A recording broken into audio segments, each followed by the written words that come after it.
Hey, how's everybody doing? Welcome to this episode of Rock Talk with Rick, hanging out in the new King of the Attic studio with Juliet Dunn from the TD Niagara Jazz Festival. You got Did it. I get that You got right? it. Holy shit, I got it right. You did. Well done. So what's Well, happening? Oh my gosh, it's our 10-year anniversary. 10 years. Yeah. It's a blur. Is it? Yeah. It's been Like- pretty nuts. Like what's nuts. happening this summer with Oh. Jazz Festival? Yeah, so this summer, 7 days of live jazz and world music, actually, as well. Really? So we're going to start with Jackson Triggs. You know the amphitheater? Yes. Yeah. So they That's have a nice place. It's a very nice place. They yeah. put some money in that place, eh? Yeah, and they bring it. They put it up every year, and they have their own shows that they do. But we're renting it because they're not doing every single date. So we did 2014, our first year there, and 2015 we had Michael Casehammer that year. So we thought full circle for our 10-year anniversary. Let's do our flagship at Jackson Triggs. So So it's going to be big. big. Well, yeah, Biggie ones. we're bringing in a Steinway grand piano. Wow. So for those who know, I think it's a 9-foot. Yeah, 9-foot grand piano. That's worth a lot of money. The piano, they lend it to us as part of their sponsorship, and we just pay to bring it in. And they have to bring somebody there to tune the darn thing. Yeah, once they tune get it there. and 3 guys to move it. So they pack it up. It goes like on its Yeah. side. Because a lot of people are like, "How do you get it through the door?" Well, it's outside for this one, but yeah, they take the legs off. It's pretty fascinating. They put it up like that. It comes in a truck. I seen one like that. Yeah, But I did a it's show not- with Natalie Cole, and they brought in a big grand, and they had it on its side. Yeah. And then when they put it on the stage, some dude came up and said, "I'm here to tune the piano." And silence, please. and he was there for I don't know how long, and very intricate of what it was doing. Yeah. And then a little while later, she came out, did a Natalie couple things, Cole. and then gone again. Wow. Yeah. Wow. I asked you that. You're not performing at this. No, so my late husband Peter was a musician as well, singer, drummer, and piano player. And when we started this in 2014, the goal wasn't for us to showcase ourselves as musicians, it was to get work for other musicians. So Yes. that's part of our mandate. And the main part of the mandate is, of course, to keep the art form of jazz alive because we love jazz. We've expanded, we do some blues, we do world music as well. It's all kind of connected anyway.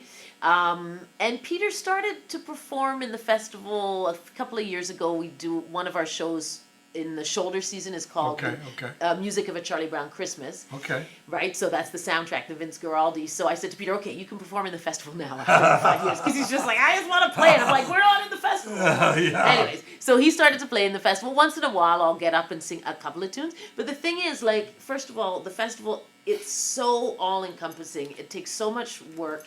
And especially summer festival, I lose my voice because I'm running around, right? And there's just so many moving parts, and it's exciting. Yes. But it's 2 different hats. It's like Yes. if I'm singing, I'm singing. Yeah. But if I'm organizing, I'm Yes. organizing. And so A lot of work.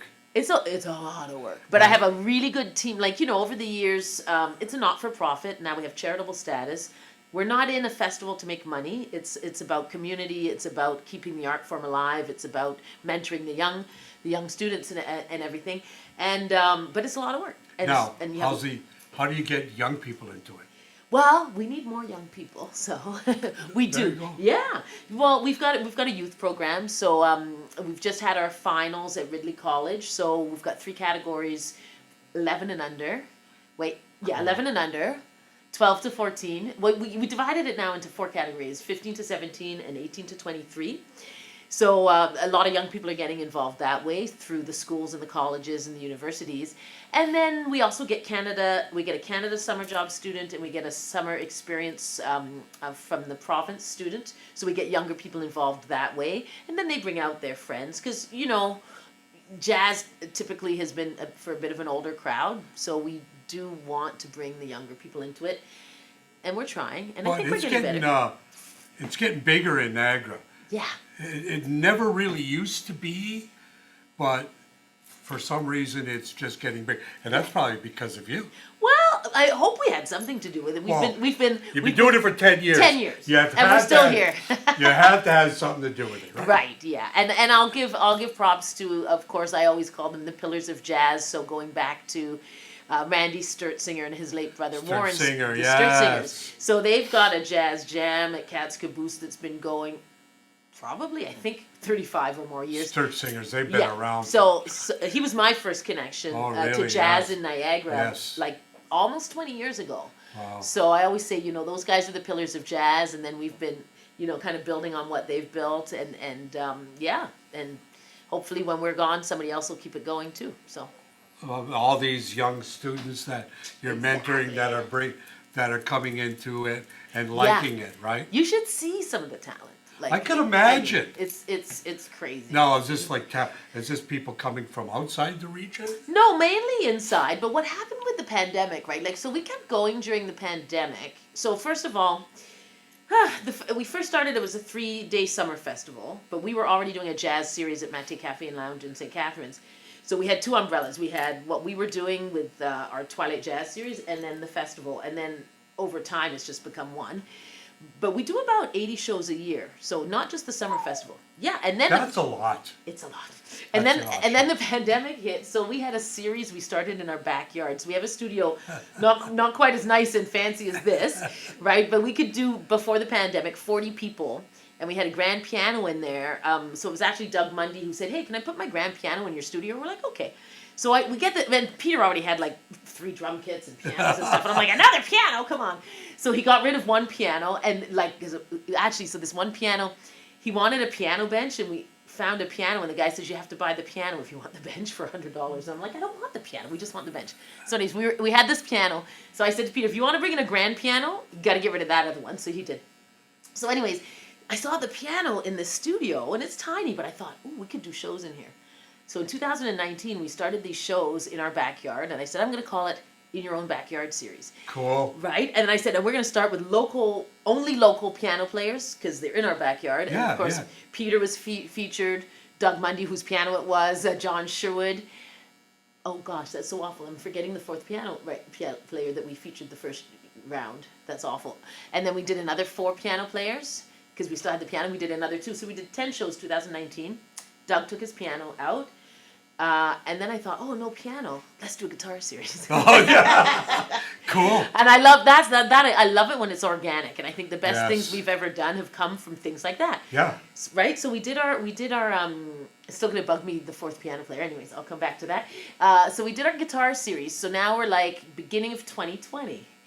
And so we had 4 guitar players lined up. And we did our 3rd show, and our 4th show was our 3rd show was March 9th, 2020. So you know that COVID was like rearing its Just ugly starting head. to creep its ugly head in. Yeah, and so we had James Bryan lined up for March 31st, 2020.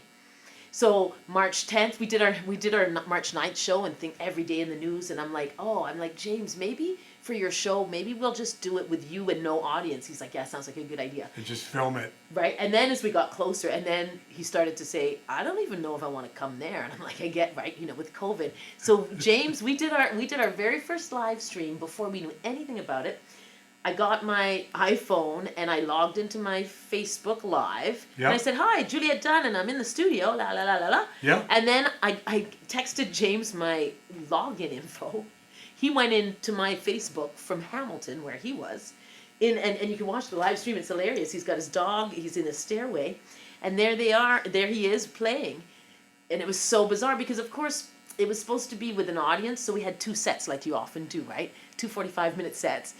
But this was a live stream, and it was our first live stream, and that's a bit long for a live stream. So the guy, he did 2 sets, 45 minutes. That's cool. An hour and a half of music. That's cool. And he had 3,000 hits, and normally we don't have 40 people in our studio. So we're like, jazz is like, it's the most audience we've ever had. I in love one it. show. I love like Yeah.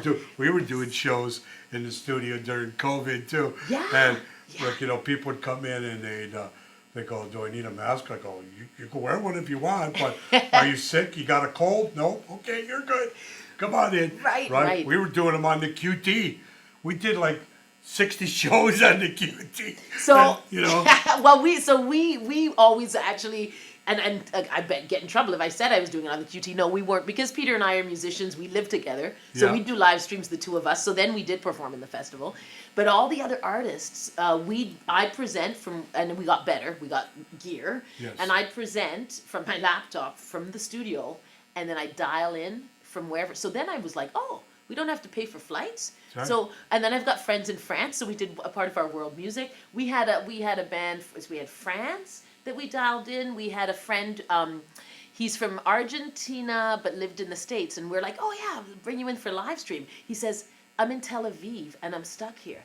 I was like, oh my gosh. So I was like, but we can do this. So he did one Anywhere from in Tel the Aviv. world. Yeah. And then my brother-in-law lives out in BC, because I'm not as connected out with that community. And I said, hey, Gord, can you connect me with some jazzers in BC? So I start to email back and forth. All of a sudden, we're presenting artists from BC. That's hilarious. It was pretty fun. We did over 150 shows. That's great. Yeah, it was busy. No.